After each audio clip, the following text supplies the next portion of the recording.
what compassion is about is the opposite of what you think. It's about seeing what gets in the way of our being compassionate, about seeing what gets in the way of our drawing from what we intend to in our relationships. Well, never in a million years would I have guessed that I was going to spend my life teaching mindfulness at work. I loved these questions that came out of one of the reflection papers. Why do I let others anger me in certain situations? Why do I care what other people are doing? So mindfulness is the foundational skill that you need at work. You're going to spend 90,000 hours of your life working, and it's up to you if that's going to be miserable or the opposite. I have trained thousands of people working in all sorts of different jobs, whether it's young veterans, MBA students, burned out physicians and healthcare providers. Anybody can use mindfulness. One of the really important parts of the compassion training is actually self-compassion, in relearning how to relate to our internal way of talking to ourselves. And many of us, we're so self-critical. I love the work that I do because seeing even incremental changes in people's mindfulness impacts their whole experience of their life at work.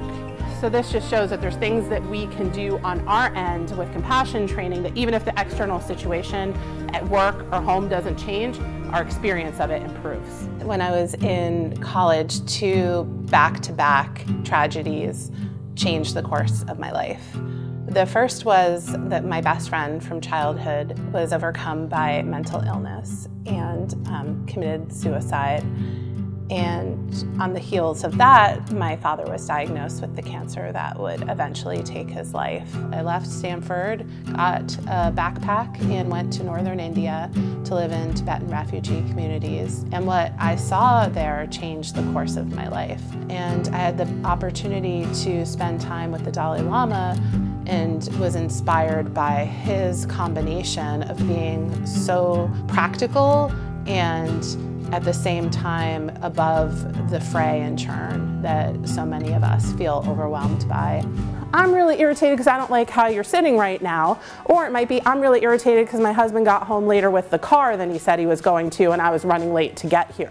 Maybe the person is acting this way because it has nothing to do with what's going on here in this room. It's a leftover from some other situation in their life that's carrying into this context.